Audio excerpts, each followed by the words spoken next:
Hey everyone, welcome to Pop XP. And before the show starts, make sure to click that subscribe button and click the bell to get notifications when we go live and we upload awesome new content. And don't forget, if you can, make sure to share our stream on all your social media outlets. We appreciate it, and thanks for helping us grow the Pop XP channel.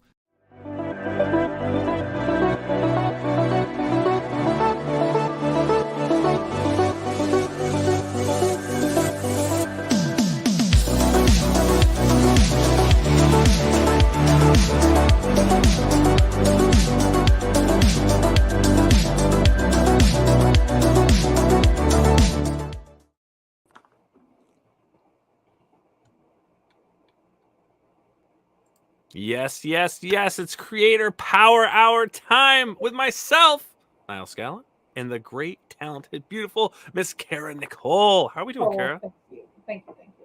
I'm doing great. I'm so excited to be here. I'm back. You know, I was on tour and on vacation for a while and did all that. And I know you had some cons, so it's been a while since I've seen you too.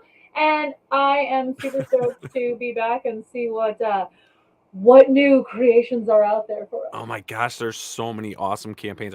I posted on Twitter, just a quick thing. So I'm like, all right, let me get some stuff looking at, I like to project like 3 months out, what campaigns are new, what's hot. And of course, everyone swarms in.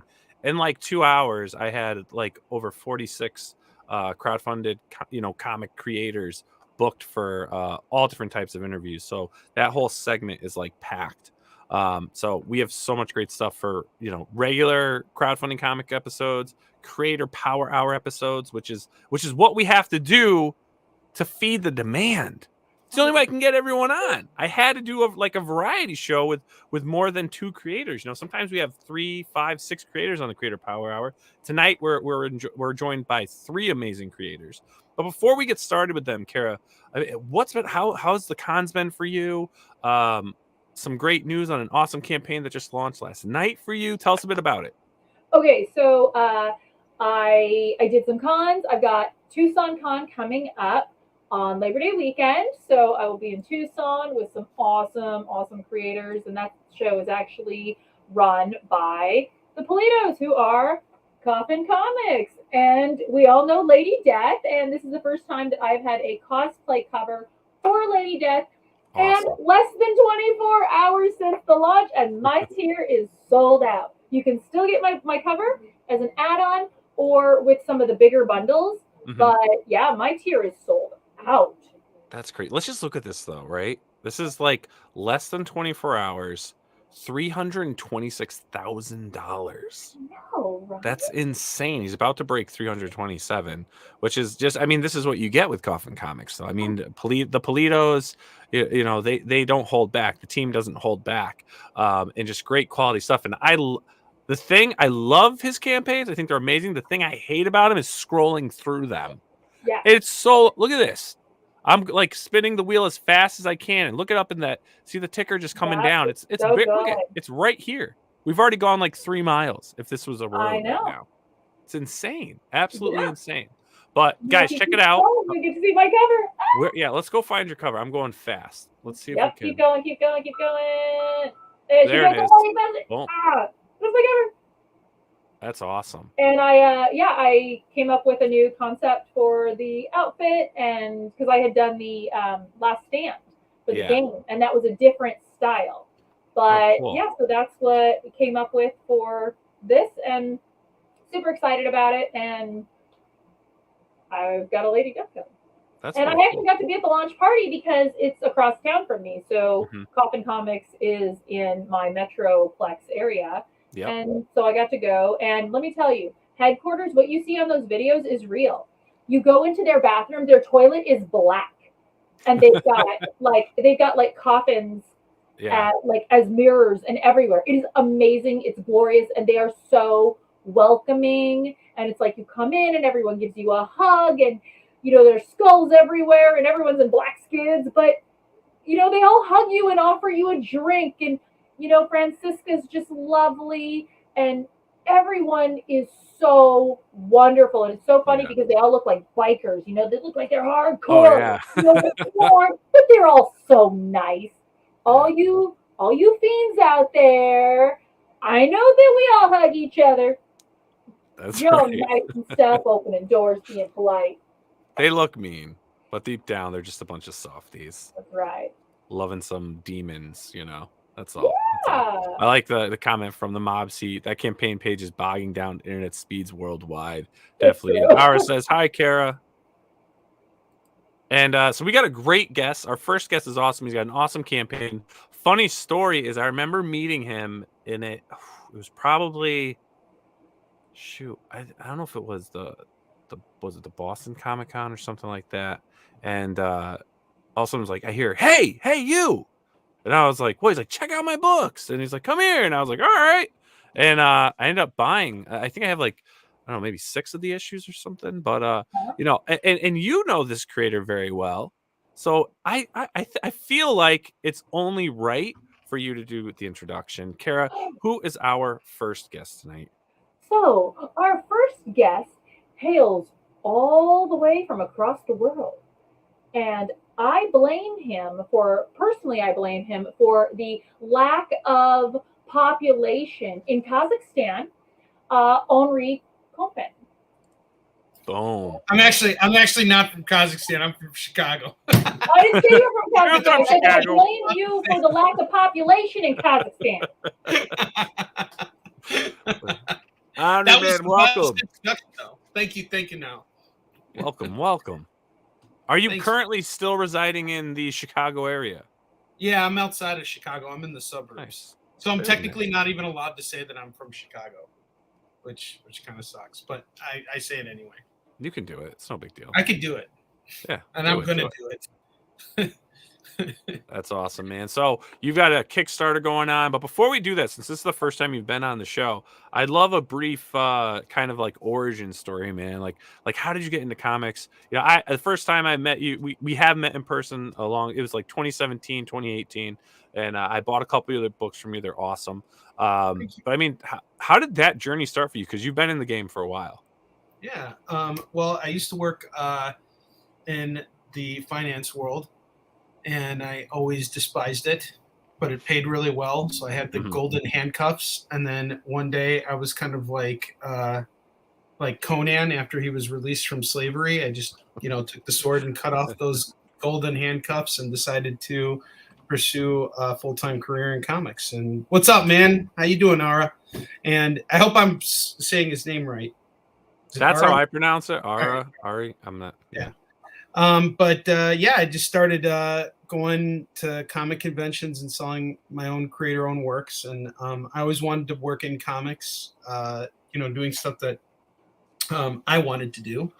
And I realized pretty quickly that when you make a comic and you just let it sit there, nothing happens. You kind of got to get it up there and get it out there and share it with people and put it in their hands and tell them what it's about and get them excited about it.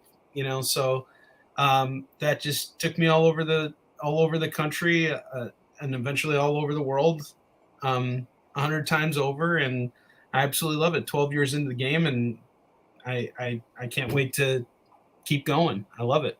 That's awesome. Now, is this your full-time gig? Yes, it is my full-time gig. I also started a second business. I now sell comics. I'm a comics reseller too. Oh, nice. So I sell on virtual platforms, and I have an eBay store. We got over 1,500 items on our eBay store, and I buy and flip collections all the time. So very cool. Yeah. That's a lot of fun. So let's check out the campaign and let's dive into this, man. Because again, the artwork, the history in this. I mean, they're like masterpieces. Each story arc is a freaking masterpiece. Thank you. I appreciate it. That was the intent. Yeah, and for SHIN, this is for really at the end of the day, this is for all issues, right? Yeah, this is for all our issues. So we just released our 10th issue, which was actually in production for 3 years. My co-writer on the series, David Anthony Kraft, he passed away in the middle of production from COVID. And it was actually not like, it was very unfortunate. He was also one of the creators of She-Hulk.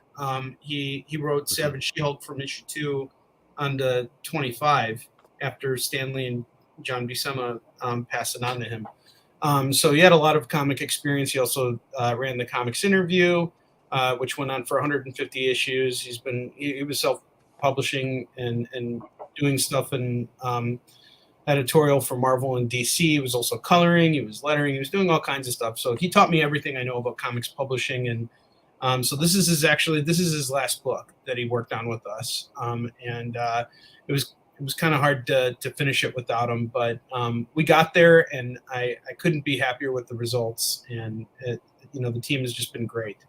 Awesome. Before we dive into the interview, if you don't mind, let's check out your campaign video. Sure. Oh, there's Korean dubbing by me in there, by the way. I should let everybody know. Oh, yes. Really? Yes, oh, nice. I did all the Korean dubbing here. All right, here we go.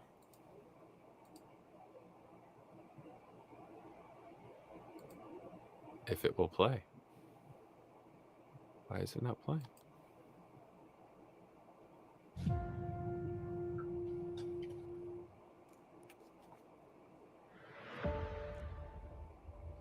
어떤 아버지도 그의 아들보다 오래 살 소이다.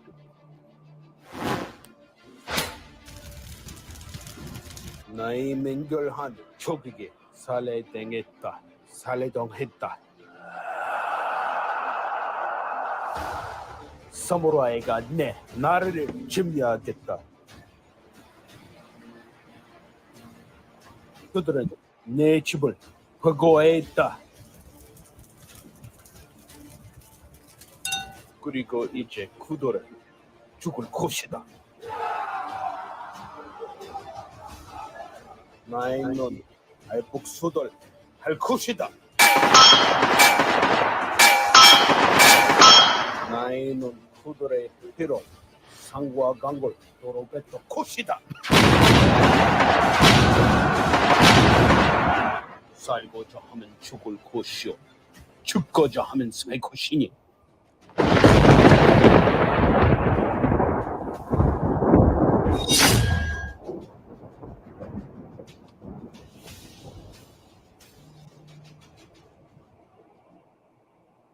That was freaking awesome.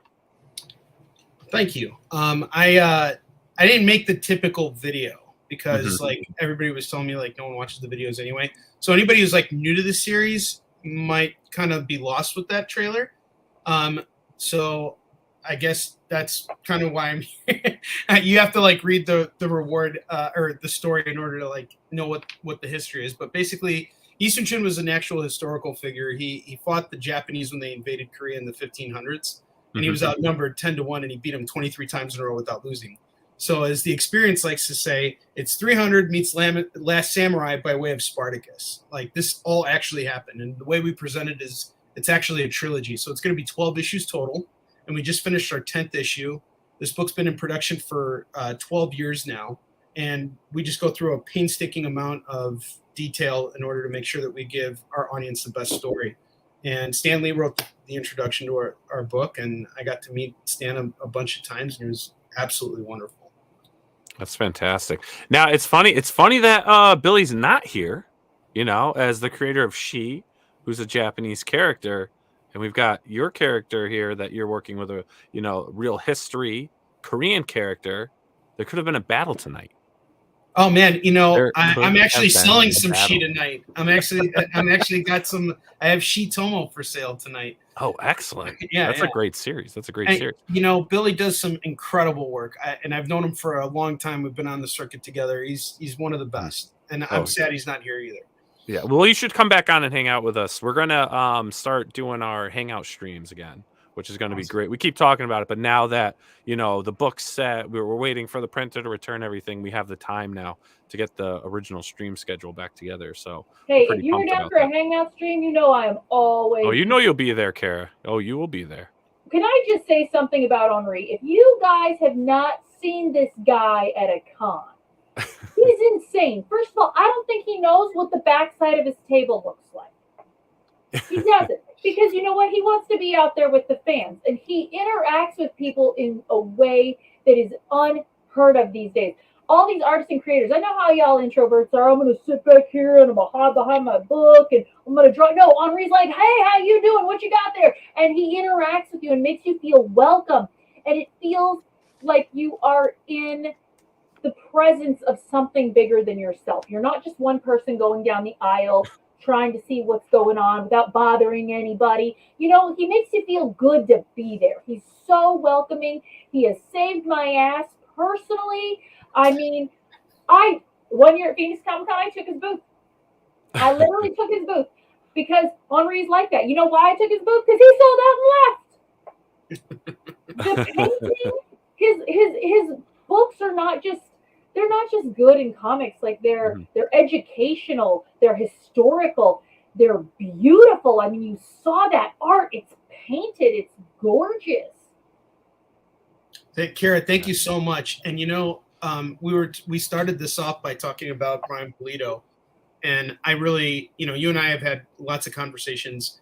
I have a tremendous amount of respect for what Brian has built throughout the course of his career, starting with Chaos Comics, and you know, going through the turmoils of losing that, and then having to rebuild with Coffin Comics and turn it into what it is today. You know, that kind of stuff inspires me to keep going. And Brian is very much, you know, the same in the sense of welcoming in his audience and making them feel like they're part of something bigger. And that's really what we're trying to establish now on Kickstarter. What we've done so well at cons, we really want to replicate that on crowdfunding, because that's going to allow us to reach a new market, and it's going to allow us to continue to finance and bring out really awesome projects. You know, like once we're done with UNSUNG SHIN, we're going to actually be going back and telling a prequel trilogy, and that's way down the line. But you know, obviously, everything that we raise on this campaign is helping us get to that next step. Right now, we're trying to cover our print costs for the latest issue, and the book's done, which is the best part about it. So no one's got to wait. Our turnaround, we expect fulfillment to be taken care of by the end of November, and that's really it could potentially be sooner depending on how soon we actually get the actual physical books in stock. Oh, that's awesome, man. That's great. Now what I like here on the campaign is you break down the story arcs, like which books are which going through, and it's, you know, clearly a series of 4, you know, for each arc. Where are we in these arcs? Because like if someone's not familiar with this, what are they getting with this campaign? That's an excellent question, Nile. And one of the things that I know can be confusing for readers is the fact that we start off with number 1 after every single subtitle. So Warrior and Defender is the first arc. That's issues 1 through 4. And that's where you're going to want to start. Fallen Avenger is the second full arc of the story. So Warrior and if you think of it like Star Wars, Warrior and Defender is kind of like our episode 4. And Fallen Avengers are Empire Strikes Back. That's our episode 5. And Hunter and Destroyers are episode 6. And then we're going to go back in time and then do a prequel trilogy eventually. But it's going to be focused on our main villain, who's the guy who's on the cover of that 6th issue, Baron So. If you look at Fallen Avenger 2, right above my head there, he's the main villain of our series. And he's actually a historical figure, and you find out in that specific issue what historical figure he is. And we've got a really great package right now where if you want to just get the whole series, like all 10 books, it's just $30 for all 10 books. And the best part is every 4th issue is a double-sized book with no ads in it. So you're talking about 48 pages of you know, uninterrupted comic book enjoyment. And I will sign every single book for each backer. That's an option, and it's been one of our most popular tiers so far. Is just people getting all 10 issues and saying, like, you know, just jumping in with both feet, which is great. That's awesome, man. Yeah. I love how much you've poured into this. Just like dedication, 12 years pumping these out. You know, Cara said that all the interiors are painted. Are they painted images? Yeah, it's all digitally painted. Yeah. So our colorist is from Argentina, and she does everything digitally through Photoshop. And I think she's working through Photoshop or Illustrator. I don't know, but she's just really fantastic. She's been with us since the beginning, and that's really another thing that's been fantastic, is we've managed to retain consistency with this book. And that's one thing that is really important to me, because I really hate when you go to a comic shop and you see, you know, a book you're expecting to have a certain style, you know, because issues 1, 2, and 3 were by one artist, and you pick up issue 4 and it's a completely different artist and it's a completely different style. Not to say that one is worse than the other. It's just that the expectations are suddenly misplaced. Now, I think that's completely different when it comes to variants, though, and that's an area that we started dipping into with this campaign. And so we're doing variant covers for the first time ever on our series, because we're not just reprinting issue 10. We just recently reprinted our first issue, which now has sold over 20,000 copies. And we brought on a number of really wonderful artists to contribute variant covers. And I didn't want to go all out with having like 5 different variants for each book, but we decided to stick with 2 for now. And we're going to add a 3rd one in the middle of the campaign for both of those books, for issues 1 and 10.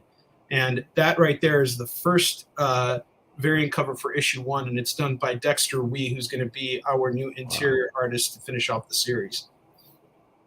That's incredible. His style definitely matches what you've been putting out. Oh, absolutely. And I've been very fortunate. And then this cover is done by An Vu. For those of you guys who don't know her, she's really up and coming. She's been hanging out with Mog Park and Mel, her husband, and just really kind of making a name for herself in the comic book world. And then we did a cosplay cover with Annie Mia, and actually Cara kind of helped make that happen, because I originally wanted to hire Cara to do a cosplay cover, but like we couldn't figure something out because UNSUNG's Korean, and Cara is as beautiful as she is. She's a white girl. Blonde, next project. But she recommended that I reach out to a Korean cosplayer, and we found Annie Mia, and she was just fantastic. Did a lot of research and just really made a great cover. And we got Marissa Pope, who's just fantastic. She's also doing another campaign right now on for Lady Death as well. And she did a big promo for us today, which has been fantastic. She's wonderful. I love working with Marissa, and I think this was colored by who was this colored by? By Gwenil. I can't pronounce the last name. Guacamole. Yeah, guacamole. We use Gwen as well. Love Gwen. Yeah, Gwen's awesome, and it's a he, right? Gwen is a he or a she? You don't know either, right? They are fantastic. They are wonderful. Yeah. Wonderful. And we got a bunch of cool rewards. And the one thing that the big reward that we still have up right now for backers is our original art. And we're actually selling the cover for our 4th issue, which is actually the photo that's on my t-shirt too. And it's the cover of Warrior Defender 4. And this is like the premiere SHIN image right here, and I'm just so proud of this original piece of artwork. We actually have a huge I have a lot of original artwork from SHIN that was done by our artist Giovanni Timpano, and this is the first time ever that we're putting up original artwork. So this is available to one lucky backer, and it comes with all 10 issues. And it's absolutely fantastic, up for grabs for anybody who wants it. Nice, man. And there's your showmanship at the cons. Yes, I come with a sword and I demand people buy books.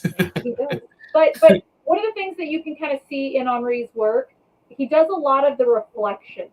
And I really love those personally. But it was in the original, it was in other things.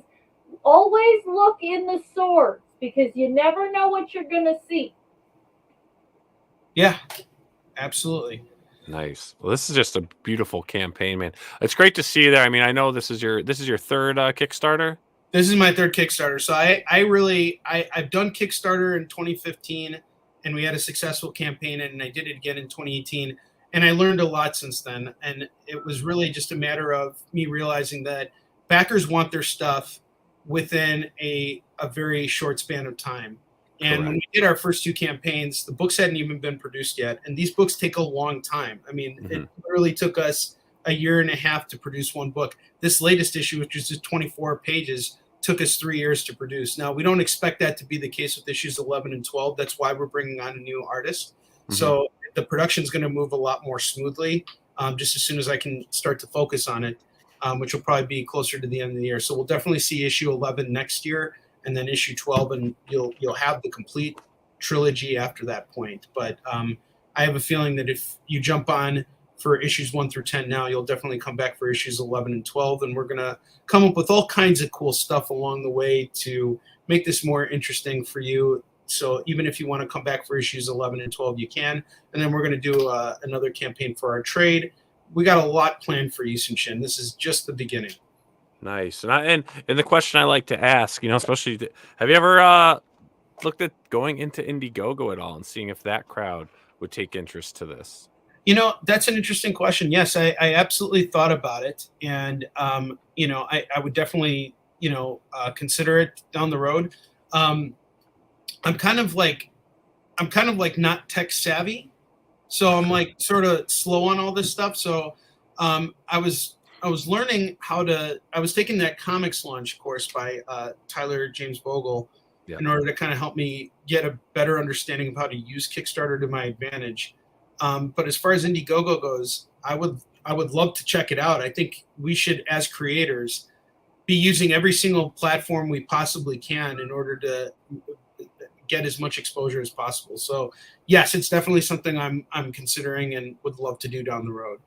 Oh, awesome. Cara, any other questions or anything for Onrie? No, but you know, we were going to talk tomorrow anyway, and I rolled my campaigns over into Indiegogo, so we can talk about that, and I give you a few, like anything you want to know about that. I'm really excited for this. We've been talking about this for a long time, actually. Yes. Like, You've been so supportive. Well, because I think you're great, and I love this book. It's beautiful. I mean, just the art alone. Now, I mean, Onrie's problem, let me tell you, Nile, what his deal is. It takes him so long to put out a new book because he forgets how to read and write as soon as he's done. Like, his brain just goes through. He's not wrong. It's all that marijuana, man. That's right. He has to learn how to read and write all over again.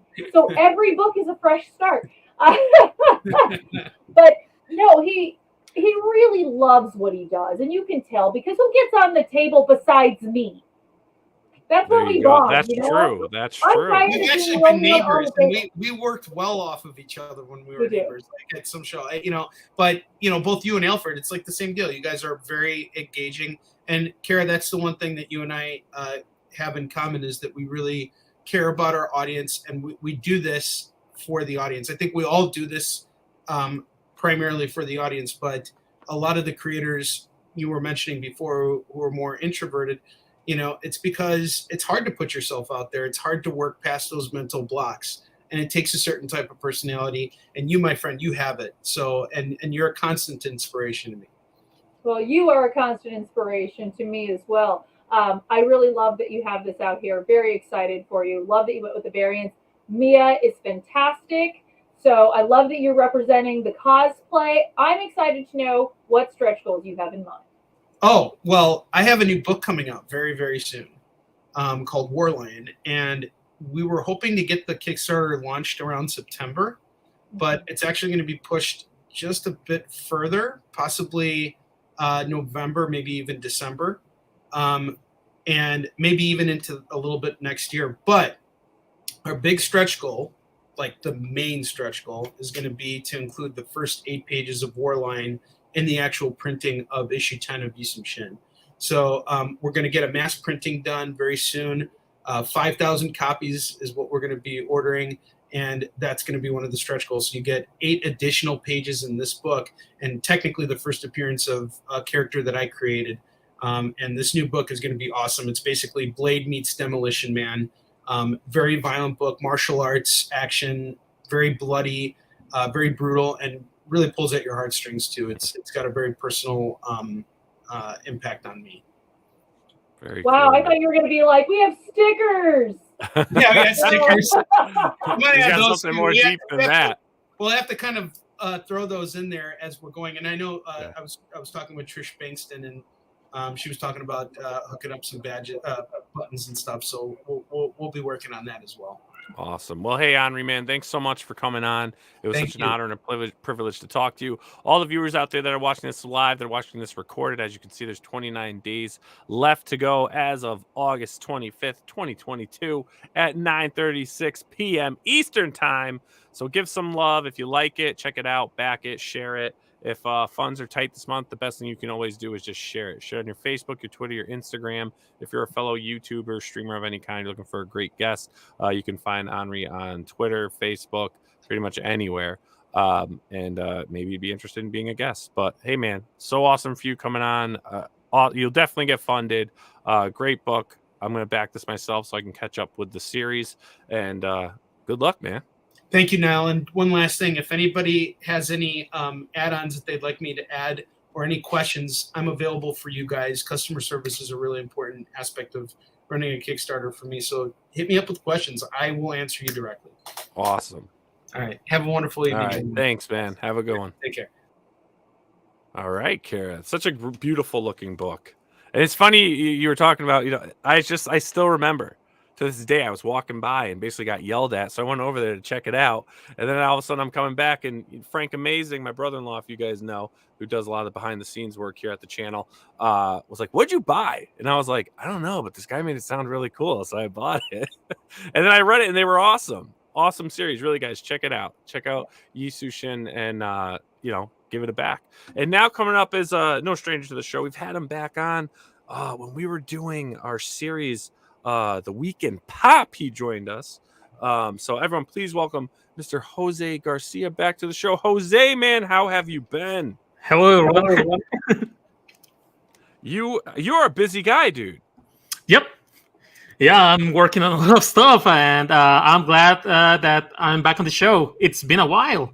It has. It was like a year ago, actually. I think it's like really close to almost exactly a year ago. Because Yes. I was looking, I'm like, when did we have him on? And I know Adam Lawson, who we actually just did a stream with prior to this for the Exile. We're just giving it another little push for the Indiegogo. I know he introduced me to your work, and it was amazing. It was awesome. And I have to ask, man, you've got so many. How many different campaigns are you a part of right now that are active? Well, right now I'm promoting Tiger Blue 2, which I did the whole all the art. I'm working with Clownfish TV. I'm doing the Crimson Wren graphic novel. Awesome. What else I'm doing? Just recently, a book I did the art for Comixology Originals came out like a couple of months ago. So cool. That's a whole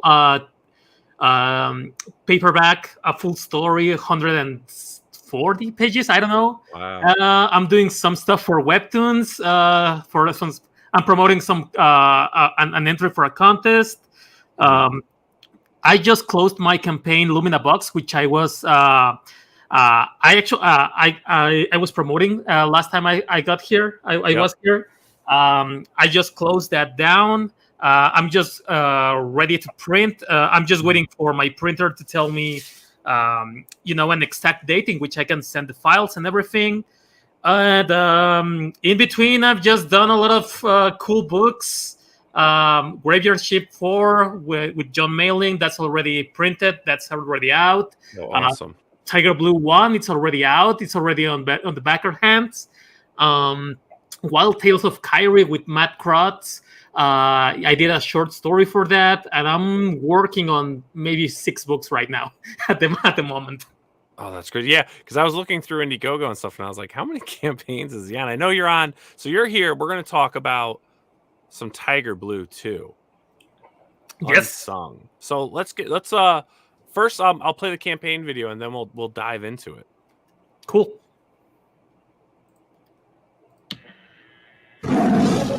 Calling all Tigeneers! Calling all Tigeneers! The next exciting adventure of Tiger Blue awaits. Tiger teams up with legendary heroes of the Golden Age in 4 chapters, each penned by legendary heroes of our own age. Tiger! Keep behind enemy lines. Are you ready, Junior? Are you kidding? I've been waiting for this all my life. Can our heroes overcome Dr. Dracula's diabolical designs? A sprawling brawl with Phantoma in the Bronx Zoo. All right, pal. You've officially messed with my jungle. A barrier-breaking race at the speed of sound. Look out! Booby traps. A budding romance or a startling betrayal. You never know when a good bazooka will come in handy. All these thrilling tales collected into one book, Tiger Blue 2, Unsung. Back it today on Indiegogo. That is a sick video. Thanks. Did you make that? No, I make the art, and it's animated by our good friend 9 Days of YouTube. So he's awesome. We've been working on some stuff, like on the first comic, Tiger Blue 1. We actually did a full scene animated on the comic. Like you can, while you are turning the pages, you will see kind of like a QR code. Hidden between the page, and if you scan it, you will see this really great fight that it's done in. It's drawn in pages, but you can see it animated too. I can show it to you if you like. Yeah. Is it up here? Is it these here? These other videos? No, it's here. I will send it on the private chat. Yeah. So I work like I'm an animator, so I work on layers and stuff. So it's very easy to work with 9 Days of YouTube because I only get him everything, the PSD on layers, so he just can grab every element and just animate it. Animate each element by its own, and we can come up with these cool animations. So it's really cool to see, your own characters move like this. Awesome. Andrew Wilson, I pledged for Tiger Blue too. Oh, thanks a lot, Andrew. Tiger Uppercut. Awesome. Yeah, let's check out this video here.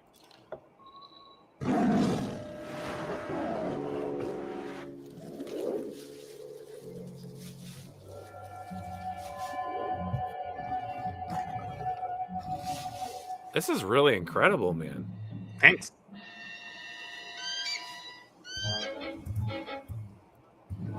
You looking at this, Cara?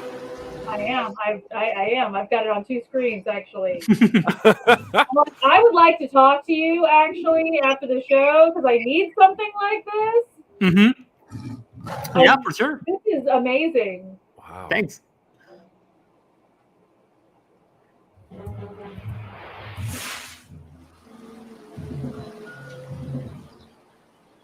This is really cool, man.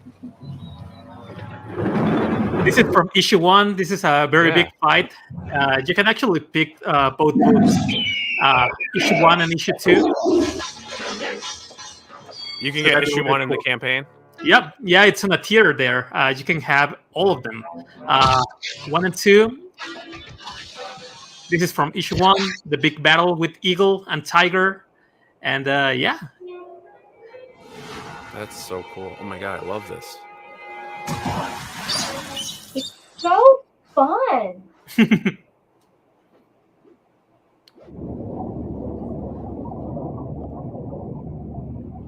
dying days of YouTube, huh? Like, how do you not enjoy this? It's so much. Like, even the soundtrack, though, is just like, oh my gosh. It's like a 70s martial arts film, you know? Yeah, the first book was actually kind of like Enter the Dragon. Yeah. Meets the island of Dr. Moreau. So it was a pretty cool, pretty fun book. And this is the follow-up, Tiger Blue 2. So we are working with different writers.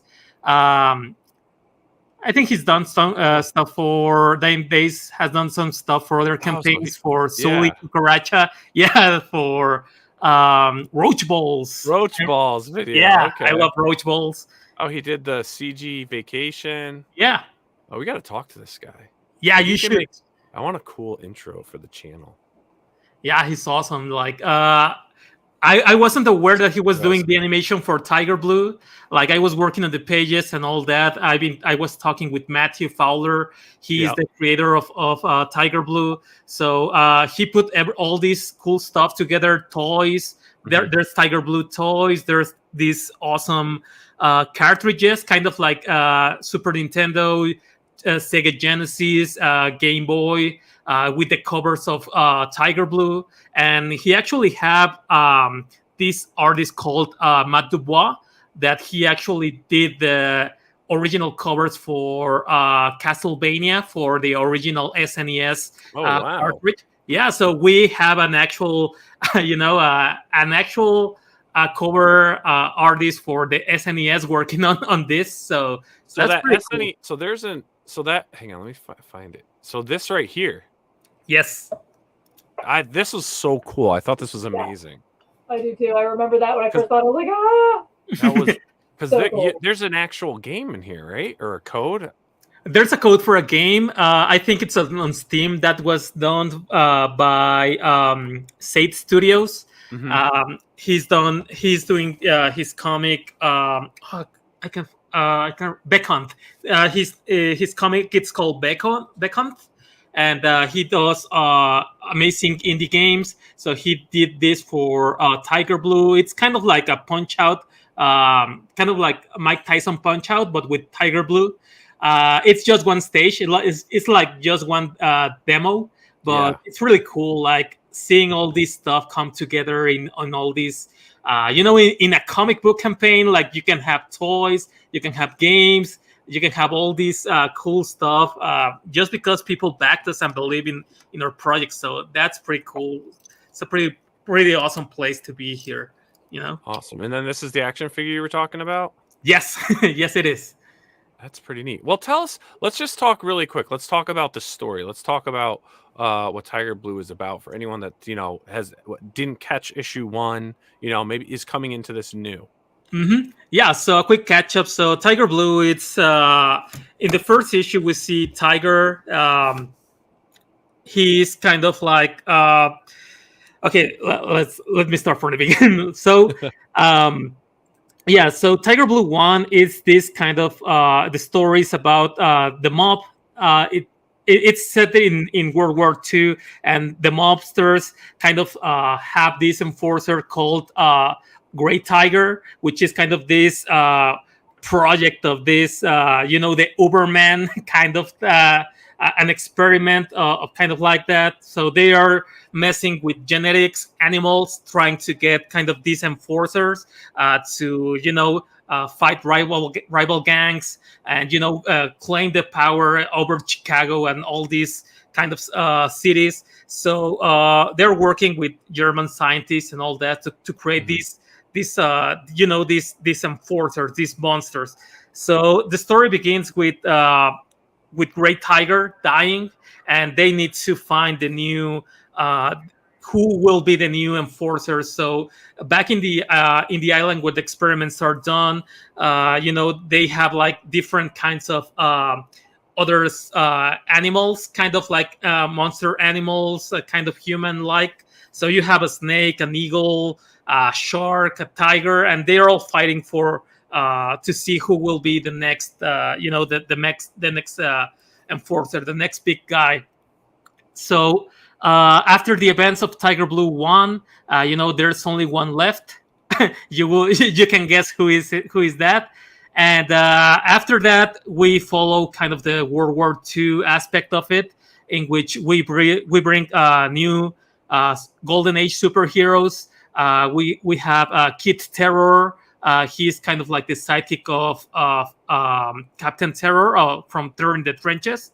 So we have all these kind of Golden Age superheroes that are public domain, and in this story we follow Tiger Blue kind of training these little superhero kids in order for them to go fight the war, to fight the Axis powers.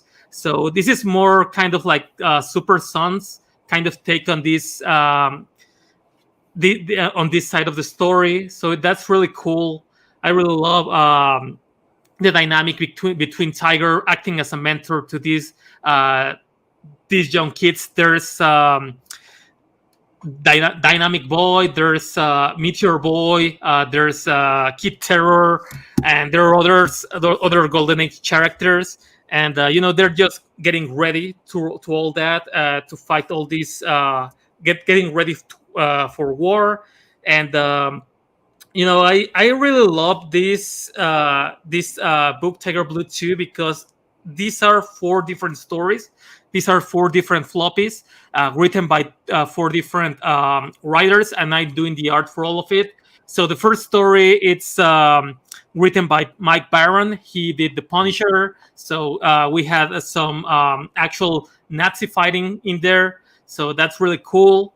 And I really love Mike Baron's dark sense of humor. He has some really cool stuff going on there. It's Tiger training the boys and fighting Dr. Dracula. So he's like this really old, golden age villain. So it's really cool because I wasn't familiar with all these characters before this, and just getting the information, all this kind of cool stuff, all this backstory. Matt giving me kind of some sneak peeks of well, he was showing me old comics and explaining the stories. So it's kind of cool trying to bring back all these old IPs and mixing them with Tiger Blue, which is our original character. So that's cool. And the other stories are written by Clint Stoker. He's doing Downcast. With Bone Claws, he's doing Terror in the Trenches. And Narwhal, he's an artist that I really do admire, and he's working on a lot of stuff. I think lately he just wrote Dracula. His book just came out. Yeah, Nosferatu. Yeah, Nosferatu. Yeah, sorry. Yeah, so he made a story with Dr. Dracula. So that was cool too. He was coming fresh from Nosferatu, and then writing this Dracula story, so that was pretty cool. That's quite the package here, man. That's awesome. And what's awesome here too is like you've got anyone that's interested. I mean, you get 4 exciting issues, 4 actual issues for $20. Okay, scroll down a little bit because I love this. I want to point this out. A little more. More. There's the cover, the one right after this. Okay, look right here. Yes. If you look, he's choking him out. Oh yeah. Look at him. Everyone else is like fighting all through. Like, and I just think that's hilarious, and I had to point that out. So continue. Yeah, I really love that cover. And I love the use of public domain characters. And Mac, you're starting to see a little bit of that, and it's cool to see your renditions of it, Yeah, I actually had some artistic liberties with them. Like Matthew always does all the concept art. He was hiring other artists, but at the end of the day, like he told me, like, here's the original characters. These are kind of like the concept art of which an idea of closest to what I was imagining it. But at the end, it's your choice. Like you are the co-creator of Tiger Blue, so you can. Anything that you want to change, so we can go ahead with that. So I had fun working with these characters because some of them are so outdated that it's kind of you kind of have these. You can kind of reinvent them, really. Yeah, you have the privilege to reinvent them. And I like Sibling Vaughn's comment. Utilizing the public domain characters to introduce your characters is an awesome way to reach a broader market of customers. Smart move. It's true. Okay. Yeah. I like what you just said, that we have the privilege. Yes. I love your choice of semantics in that regard. It's very classy and just feels more enticing to do so. Well, it is a privilege because is. You get to use these, obviously with public domain law and stuff, you are getting the opportunity now to work on something someone else created, someone, because we stand on the shoulders of giants, right? Yes, we really exactly. do. We're carrying on the traditions of the guys that really created this true art form that never existed really anywhere else. And now you actually get to take these characters that are 80 years old, 75 years old, and you can bring them into the modern age the way you want because you have that privilege to do so. And when you pay it the right respect, then it usually works out well.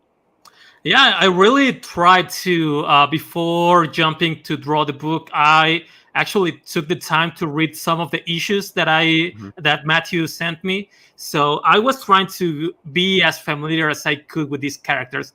I obviously could not read like hundreds of comics out there of these characters, but he kind of chose some cool ones. I had to ask Von Klaus and another of the writers, like where did the inspiration come from for their stories. So I tried to read a little bit into that and trying to pay respect to them because I didn't knew about Phantoma and Phantoma was like the very first superhero woman in comics. I didn't knew that, and when I was reading, her character was super classy. It was kind of like kind of horror-like, which is the vibe that I love. Like she turns into this kind of when she turns into her when she turns out her superpowers on, like she like this cold start appearing on her skin, and she gets like super strength and all this stuff. And it was fascinating to me, like seeing the very first appearance of this character, like and the context they were in, it's super different than comics right now. So when they used to have a superhero, like it was an event, like it was actually something meaningful, and I really like that. Like all her relationship with kind of like the animals and all this cool stuff. And we tried to make the Phantoma story was one of my favorites to draw, and redesigning her with all the stuff I know from animation and all this stuff I know for comics, like it was just a treat for me. It was like I just can't wait to see how this look into my style, and hopefully I can make you guys feel the same way I did. The same excitement I had when I was designing her and drawing her after seeing a comic from 80 years ago, and now she's being brought back. Like I don't know, I think it's awesome. That's great, man. I love it. I'm super intrigued. I did not back the first go around, so this is definitely something I'm gonna back, because I love public domain characters. I really do. Von Kloss did an amazing job with the Black Terror. Black Terror, yeah. Oh my God, just beautiful, gorgeous, and I'm definitely gonna dive into your stuff too. These tiers are just perfect. First off, I mean the price ranges are sweet spots for anyone. 20 for digital books, 20 for physicals. Get yourself caught up 1 and 2 for 40. I mean, you can't really go wrong with that. When do you propose this will be? Do you know anything about fulfillment time? Oh yeah, this actually we are funding right now to get the book lettered. So we only need letters, and I'm going to finish this book. The production on this book will finish at the end of the next month, so in September. It's already the art, the inks are already done. I'm already starting with grayscales. We are going to do the lettering, and just after we got the lettering, it's going straight to print. And last time with Tiger Blue 1, it took like maybe after the campaign, like 1 or 2 months after one or 2 months, and then it got fulfilled. So I think it's gonna be pretty quick. Matt right now, he's fulfilling all the figurines for the last campaign. So we are constantly shipping stuff. So I think it will be done pretty quickly. Oh, awesome, man. Well, hey, dude. So, and again, Cara, if you have anything else to chime in, I just really want to thank you for coming back on, Jose. Oh, thanks for having me. Awesome, dude. You're more than welcome to come on. Yeah, I know you got some other campaigns going, so if you want to schedule something for those, we can do that. But yeah, dude, this is so cool. I love this. I love this whole concept. Thanks a lot. Cara? I would definitely love to talk to you on a professional level about some stuff. I think that I love the animation. It's done so well. It's fun. It's cute. I mean, it really hits you in every level. You've got your superheroes. You've got your action. You've got your comedy. And then it's just put together so beautifully. Yeah. Like, just great job. Just keep doing what you're doing. Spread the Thanks love. A lot. Yeah, I will. I will. I have so many comics coming. So, yeah, I definitely will. Awesome. And I'll get you guys in touch with each other. But yeah, thank you guys so much for checking this one out. Tiger Blue 2, Unsung. right now. Still funding on Indiegogo. Again, if you like it, back it, check it out. Also share on all your social media, your Facebook, your Twitter, your Instagram, and reach out to Jose, man. He's a great guy to chat with. It's the second time coming on the show. Obviously I'd love to have him on some more to hang out. Maybe we can get him on drawing and talking. Who knows what we can do, but he does some awesome stuff. So Jose, man, thanks again for coming on, and good luck with the rest of the campaign. We'll continue to share it through our channels as well. See ya. Thanks for having me. All right. Thanks, man. Have a good one. I love his work, man. I'm going to send you a link to the book that we had him on for. It'll blow your mind. Just the colors, the designs. It's unbelievable. Unbelievable. So we got our last campaign for tonight is awesome. Another returning guest who hasn't been on for a while. So it's great to have him back in. Everyone, please welcome Chimera back in. Chimera, how you doing? Good. Thanks for having me. Welcome back, dude. What's new? What's going on in your world? Come on. Fill us in with the deets. I'm working on Testament Volume 2. It's a new IP I've been doing for the past year, and I'm actually featured in some other creator campaigns, but I'm not allowed to talk about them, unfortunately. But you'll see them in a few months. So. Oh, awesome. So for anyone out there that's new to this, I mean, just a bit of of your origin story. I mean, how did you get into the world of being a comic book creator? Well, I got into comics through shoplifting, as you do, and hey, yeah, means and methods. Yeah, and I was a big fan of Spawn, Amazing Spider-Man, Hellboy. Usually dark or anti-hero stuff appealed to me most. And then later on in my teenage years, I got into manga and anime. And I always wanted to be an animator, but I couldn't draw, so I just stuck to writing. After that, I just worked on my writing for years, and about 2019, I published SOS, which was like a black and white dark comedy series. And that went over well. And then when I did Testament, I made way more money. It featured full colors and was more serious and grounded. So sticking with that IP. Awesome. And that's what we're here to talk about. So let's check this out. Testament Volume 2. So this is Volume 2 here. And before we dive into discussing it, we'll play the campaign video. Alrighty.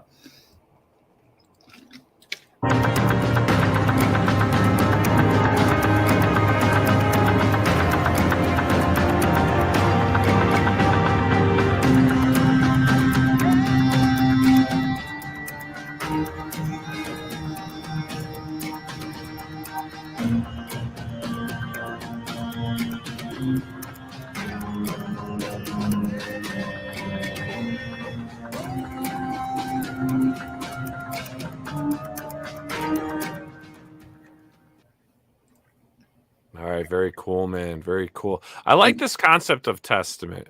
Let's talk about this now. Because did we have you? I'm trying to remember the last time that we had you on. Was it on for the first volume of Testament?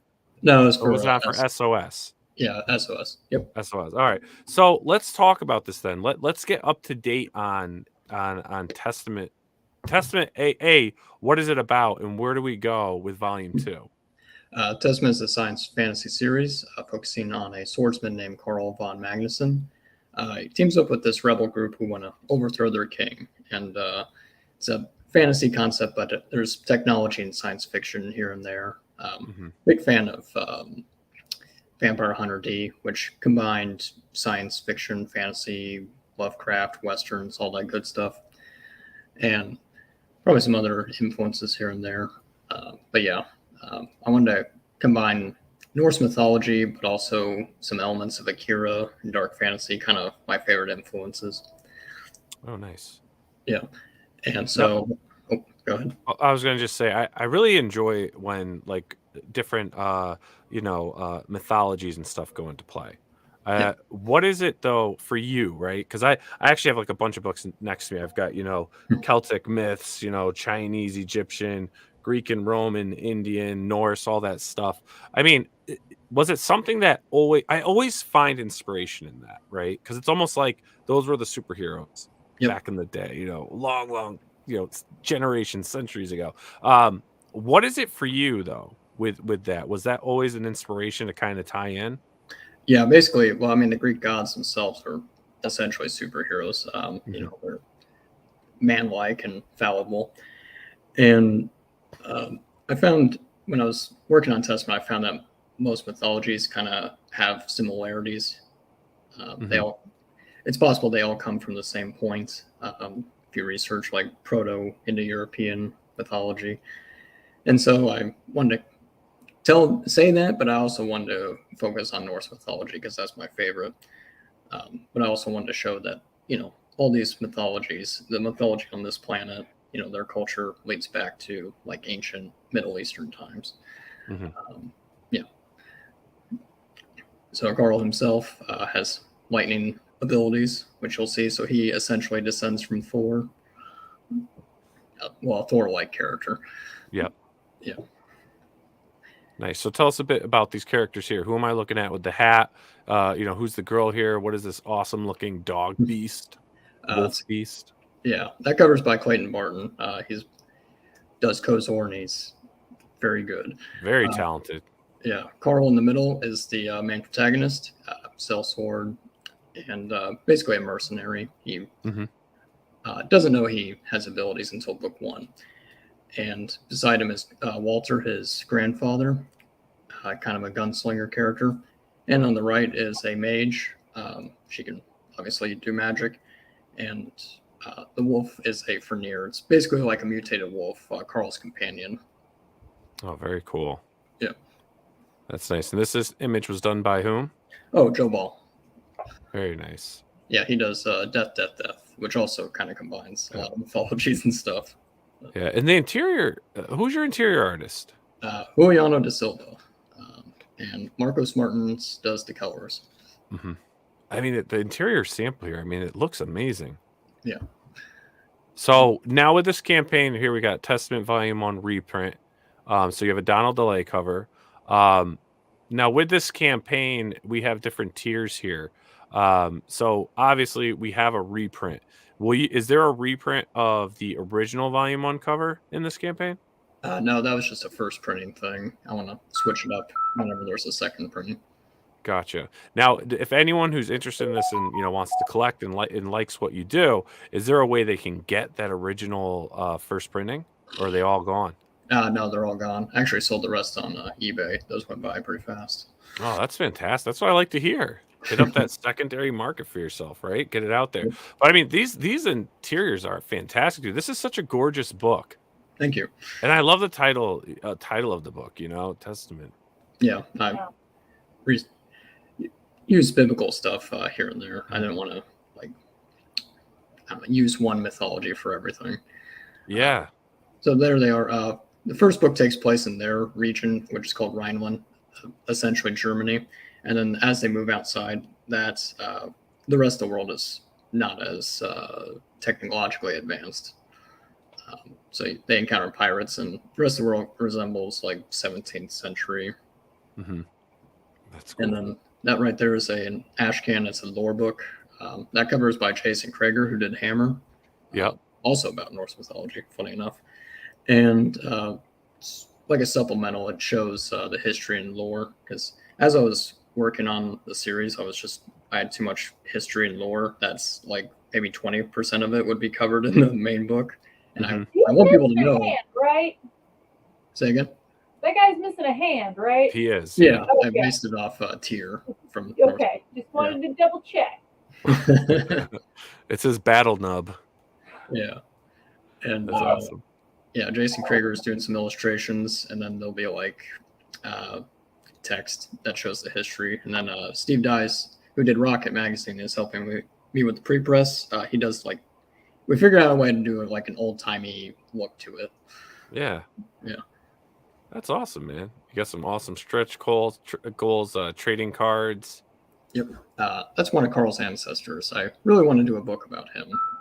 Because this takes place more in late 19th century. I do want to do a book that focuses on their medieval times. Oh, that'd be awesome. And you got a print by Joe Ball. That looks awesome too. And stickers by 6 a.m. 6 a.m. I love that dude. He's an awesome guy. Very cool. And there's a trading card. And we're pretty much almost done. My friend Canales is doing the lettering. We're working on that. And I have actually one page to go before the main story is done. Then we got the bonus story to do. Oh, awesome. So when are you looking to actually, like, do you think fulfillment will happen, or what's the goal? I put November, but I'm hoping October. I ordered the proof for Volume 1 reprints, and unsurprisingly, there were delays. So, yeah. Yeah, I know. It's printing delays are insane right now. Yeah, I'm just it's crazy. I'm expecting everything to be done like mid-September, and then just deal with printer delays for like a month. So Gotcha. Well, this book looks awesome, man. This is really cool. I'm glad we were able to get back in touch and check this out, man, because this is really cool. Thank you. I love the concept of this book. Again, another campaign I need to back. So you need to get caught up on this. Yep. And actually, I put Volume 1 by itself a while back. So if you're not like totally sold on Volume 2, you can just grab Volume 1 by itself. Yeah. So you got the Volume 1 reprint tier right here for $20. Again, great entry prices. And I mean, right here to get the Testament bundle, $75. That's not bad at all. Yep. You've got some great pricing on your tiers. Yeah. Do you have original art for sale in your tier? They are all sold out. There's only one sketch card. Usually when something sells out, I just hide it. So yeah, we have some bonus. That's a bonus story from book 1 by my friend Preston Acevedo. So you can get either the pencils or the painted pages. Because he did because he always does great paintings, but he never painted sequentials. So I just asked him like, hey, can you do something like Bisley's Slain where all the sequentials are painted? And they came out great. That was his first time doing them. Very nice. And $250 for that isn't bad at all. Yeah, that includes a bundle. So it's really $175 for the page and then $75 for all the books. Oh, wow. Oh, that's great, man. This is awesome. I think you got a good thing here. I think you have a good IP, a good thing to build off of for many different story arcs down the road. This is really cool, dude, man. Keep me in the loop of everything you have going on. I'd like to get you back on some more to chat about this stuff. Because one thing is, with your story idea that you came up with, I'd love to do a show of just kind of like inspirations. When we do the history and the research, I don't think people, understand, like, when we're creating and stuff, I mean, we're doing some serious research. Like, it's not like, hey, here's an idea, let's just go, do it. Like, we're reading thick books, right? The rise and fall of ancient Egypt for something I was trying to get going. Guns, germs, and steel, because I needed to know about, death and viruses and things. For I know. I saw that title and I'm like, I need this book. Like, I mean, this is just a fraction of like what we do and what we have here. I mean, it's just there's so much to the process, the meat and potatoes of everything. It's not just like, hey, I have an idea, I'm going to jot it down. Yeah, initially it's like, oh wow, here's an idea. Let me take some voice notes and take some notes here and there. Then it's like, all right, but I need the reader to believe it, right? So are we doing fictional history? Are we taking from, Norse mythology and incorporating that in things that they can Google and be like, oh, wow, that's kind of like a legit thing, but in this person's story? There's just so much to it. I love it. And I feel from what I've read about your campaign, I've read about the stories and some of the reviews, it feels like that's what you've captured with your book. Thank you. So that'd be great, man. And again, everyone out there, check out This Is in Demand on Indiegogo. From the fulfillment point, I mean, how long are you going to keep this book in demand? Probably a year, because I'll be working on book 3 in the background. You might as well. I mean, it doesn't hurt anything to still be there. It gives people the opportunity to get it if they find out about it later. So yeah, no, I am a big fan of leaving things in demand as long as possible. Definitely. And William Sebring, hi, Cara. All right. So, hey, Chimera, thanks so much for coming on. This is fantastic. Everyone out there, again, another great campaign. Check it out. Watch the video. Read through the descriptions. Look through the sample pages. If you like it, love it, back it. If it's not your thing or things are just tight this month, please share it. Help support the indie community. That's what crowdfunding comics is all about. This is the new era. This is a golden age for a new era of creators. And that's why we open up this soapbox, this platform, to let creators come on and talk about their stuff for a true, just serious conversation about their books, their products, and what they're doing. And man, thanks so much for hanging out and sharing this with us. No problem. Thanks for having me. All right, man. Chimera, have a great night and keep us in the loop on everything that you're doing. No problem. All right. Thanks, man. Boom. Another creator power hour in the books, Miss Cara. I know. There's It so many feels good to campaigns. be back. It feels like I don't know, kind of like a new year, but it's not January. You know, what I mean? You feel it, Well, right? when you get Shows used are to starting something, come right? back and, you know, Yeah. but shows are starting to come back. Conventions are coming back. Kickstarters are being filled, and it's almost like springtime in comics. It It's sounds like a new ridiculous, but blossom. yeah, I get it. I am going through, like as a creator, you go through highs, lows, up and downs, right? Like you'll hit those moments of just like complete darkness and you need some light to come in. I'm in that like dark mode a little bit, but I'm starting to lighten up because you don't, as a creative, you don't like to get stagnant. You don't like like you want to do something new and you're always swarming with different ideas and things. And I have so many great ideas. It's just the time. Yeah. The time to get it all done. Like I have show ideas, series ideas. People approach me and I'm like, I don't have the time. I need to find the time. I mean, so many great things going on. And before I forget, I do want to mention, the Pop XP has now become the home of Roy Thomas. And if no one's familiar with him, he's the successor to Stan Lee. He's co-created and created some of the biggest names in superheroes and villains that have ever hit the pages of comics. And we're going to go live with him Saturday night. He is part of the whole Steve and Semino Says Boom show crew. They're our comic history nostalgia guys. They hate what's new, they love what's old, and they like to dive back into those pages and relive the moments. I mean, they're insane. They're insane to watch. Steve is like a freaking college professor, and John is just like pumping with just like comic like hormones raging. I don't even know how to call it. It's the craziest shit. I love recording with those guys. But anyways, long story short, Saturday night we're going to go live with Roy Thomas, and he's going to pull out the Avengers 57 and 58. This is the first appearance of Vision ever. He really loved writing this story. It was something else. He is literally going to open his copies of the books. We're going to sit back. We're going to talk about it. It's a hangout stream. It's live. Please join us this Saturday, 9 p.m. Eastern time. Should be a good time. And what else do you got going on, Cara? Well, okay. Anything? So currently, right now, we are fulfilling the Unstable Frequencies campaign. Oh, awesome. So we're like right in the middle of shipping that. We started up on Whatnot, so I try to do that 2 to 3 times a week, 1 to 3 times a week. But I love getting on there, being able to get some of our swag out there. We end up with a lot of extra product because, you're trying to make sure you have enough and you want to get it out to the people. So it was funny though. I'm on and I'm like, hey, I'm here and this is what's going on. And someone says, what are you doing in the comic book section? Well, I don't know, because maybe I make freaking comic books. Let me tell you about this. So yeah, it was like, let me explain it. People are like, oh, okay. But it's a wonderful little community and it's building up, and I think it's fantastic, and I'm enjoying that.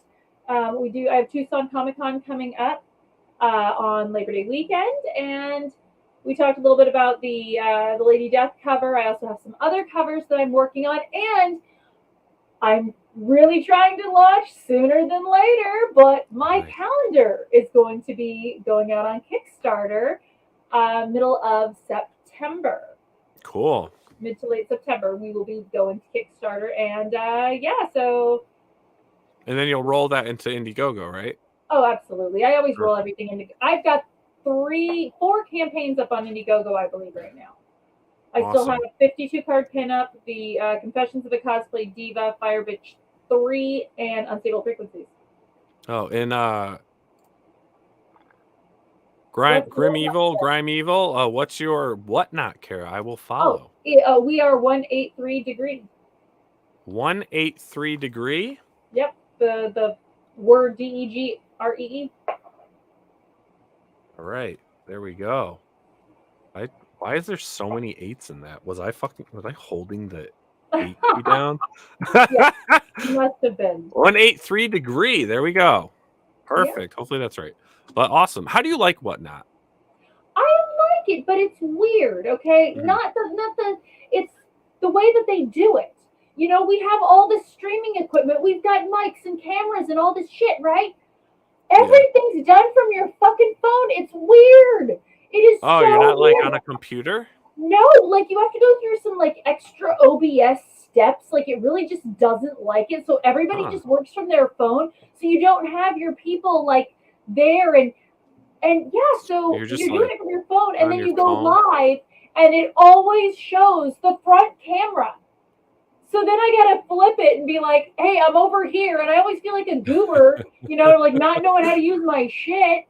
And then just the way that they do things. So the very first show, we're like, we're gonna be professional about this. We're gonna put up photos. We're gonna put up, you know, titles and descriptions for every single thing. And we're gonna put it in order from how we're gonna do it. And then we put it all up and spend all this time doing it. And then you get to the show and you're like, shit, it's in alphabetical order now over here, even though I put it in sequential order for what I wanted, but it's in alphabetical order. So now I'm like all over the place. So just I feel like that's one of those things you just gotta like start it and be like, hi everyone, I don't know what I'm doing, so let's do this together.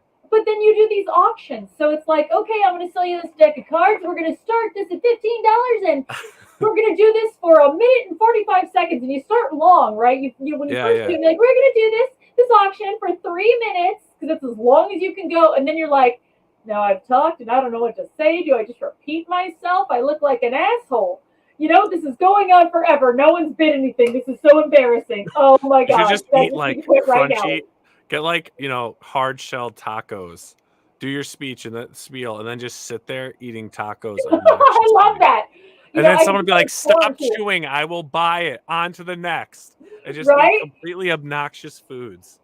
Yeah, I love this. I think this is great. This is fun. And then I'm like, you know, your adult content is kind of like, eh. Yeah. So then I'm like reading this dirty book, sell it, you know, be like, okay, I'm gonna do this for 2 minutes. I'm just gonna read as much of this dirty ass book to you that I can.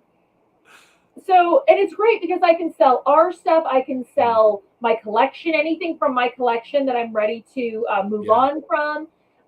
So it's great. One time it was like, Alfred was like, hey, we're just going to sell this mouse pad right from under her. This is the one she's been using right here. And it'll sell. But you can also put things up that people can just buy. So I can have like, I've got 10 card decks. This is what I'm charging for them. So things can go to auction and then they can fight for it. Or you can just have for sale. I guess there's people that are crafting and stuff. They're kind of treating it like Twitch, but then they'll sell whatever they just made. I was looking at Whatnot because you know Whatnot also does publishing. They just got into the publishing game. Yes, they just started in on that. The Exile. Did you ever meet Adam Lawson? He's been on the stream with us. Maybe. Did you ever meet him? He's part of the team. He's a Hollywood guy, so he gets on when he can. But The Exiled, which is you know, on Indiegogo right now, was on Kickstarter. He co-wrote it. Yes. Okay. Yeah. Right. So you know people buy their books. Right. Yeah. He co-wrote it with Wesley Snipes. So if anyone's a huge fan, check it out. But anyways, that is being published by Whatnot.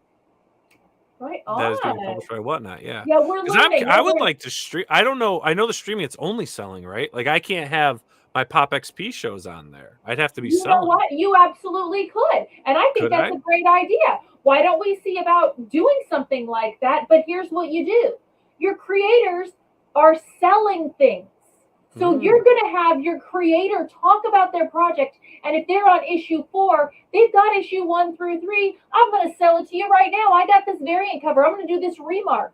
I've got this. So how does that work though? Like if I did that, if I was like doing a show and I'm like, you know, I got Cara on and she's selling, you know, Fire Bitch, you know, volumes 1 and 2. Do like a little do they pay me or do they pay you? Well, they would go through you. And then I steal your money. Yes. No, and then you take a cut for allowing this new creator so that they don't have to build their whole new platform. You take your producer cut, which is going to pay for your equipment and your cameras and all that stuff. And you would they would give tell you what it is. They'd give you the list of all the things that they're going to sell. And then you'd mark it or even just number 1, right? And then it's like, okay, I've got this book right here. This is number 1. And we're going to talk about this. This is my 2022 calendar. This is the made cover, blah, blah, blah, blah, blah. And then we'll auction that off while I'm there selling my 23 calendar. Right? So it's like, oh, tell me about your 23 calendar, blah, blah, blah, blah, blah. And if you haven't gotten the 2022 yet, there's this and there's this. And the shipping it would be the weird part. you'd have to really be able to trust your people because Whatnot has its own shipping. And this is very cool. It's still very, very new. Very new. So there's things like someone had asked about a return. Someone had wanted a return. They complained. So Whatnot gave them their money back, but they did not take the money away from the seller. However, the product was not shipped back to the seller. It was sent to Whatnot. So this way you've got that checks and balances. So you don't have this thing where it's like, I mailed you this book and you didn't receive that book. You received a pile of trash. So if they return it, so Whatnot lets you keep your money, they request the return, but they have to ship the item back. Yeah. So Whatnot takes the item back and then just keeps Whatnot takes it. It goes to yeah. That's last I heard. So I'm watching I'm in the help forum, right? I wonder if I can get the Whatnot guys on. I think it'd be great. I think it'd be very cool. I want to get the Whatnot guys on, and I want to get Zest World guy on, the guy that created Zest World. If you've seen that, that's like a whole nother experience for creators to fan. But it seems really geared towards pros. I'm not sure. I got to dive in. I know Jimmy and Amanda were part of that launch, which is pretty cool. But anyways, Cara, it's awesome chatting. One thing I do want to show you, I haven't stepped foot in a comic shop in a long time, but I have recently because now I've been doing a lot more stuff and getting hands on things. And while I was in there perusing, picking up something, I found this. And it's Sandman, right? And I was like, oh, cool. I always wanted a copy. Yeah. I didn't realize it. In DC, not very happy with them. I get it, but I bought it for the nostalgia because they're reprinting. And again, I haven't been to a comic shop in a long time. Haven't been knowing they've been doing these full reprints. Like, this is how it was. Like, when this book first came out, they literally reprinted it on the same paper, everything, even all the ads, Time Life CDs, everything's exactly the same. I was like, I'm buying it just for the nostalgia factor. I like that this is like a freaking comic book I would have bought back in the day. Same like what the hell is that paper called? It's not newsprint. It's that Level Up. What the fuck did they call it? Where it was a little more glossy, but it wasn't like the glossy. What the heck's it called? Yeah, can't think of it. But anyways, I thought it was so cool. And Grime Evil says Detective Comics 1939. First Batman was reprinted too. Ooh. Yeah, I don't know. It's just pretty cool. I thought it was neat, so I grabbed it. If they do more stuff like that, I might do it. I don't know. I think it's pretty cool. But anyways, great show tonight, Miss Cara. We have a whole slew of more guests lined up in the next coming weeks. So everyone, again, if you have time, hang out with us Saturday night. It'll be a live Steven Siminos' Boom show with Mr. Roy Thomas. And then we also have some other stuff I'm going to be doing. Overstreet All Access, their new software. Monday night, Josh Jeppy will be on with JC Vaughn to discuss the new software that's out for everyone to catalog your books, this and that. It's pretty cool stuff, pretty neat stuff. So we're going to dive into that. We've got Anthony Marquez talking his new Batman comic, which is great. Anthony owns the Kubert School now. He's the owner of the Kubert School. If you have HBO Max, you probably saw the Batman Radio Adventures. He designed all the characters, and because of how well it did on HBO Max, they actually issued a 6-7 part series. Yes, it's DC. Yes, it's Batman. Many of us aren't happy, but let me tell you this. Let me just say, Anthony Marquez is one of the good guys, and he's going to do right by that. So keep an eye out for that. We're going to talk about that next week. And then obviously we've got some exciting Creator Power Hour, and we may even do a launch next week for someone. So we'll see what happens with that. So again, Cara, thank you so much for hanging out. Everyone in the chat, you guys are awesome as always. Great seeing you, seeing those names in there. Everyone, have yourselves a great night, and we will see you all Saturday. Bye. Hey everyone! Thank you for joining us on Pop XP. If you haven't already, make sure to click that subscribe button, and also click the bell for notifications when we go live and we upload some awesome new content. Also, don't forget to head on over to Twitter and follow us at the Pop XP, and over on Instagram at the Pop XP. Thanks again, everyone, and we'll see you soon.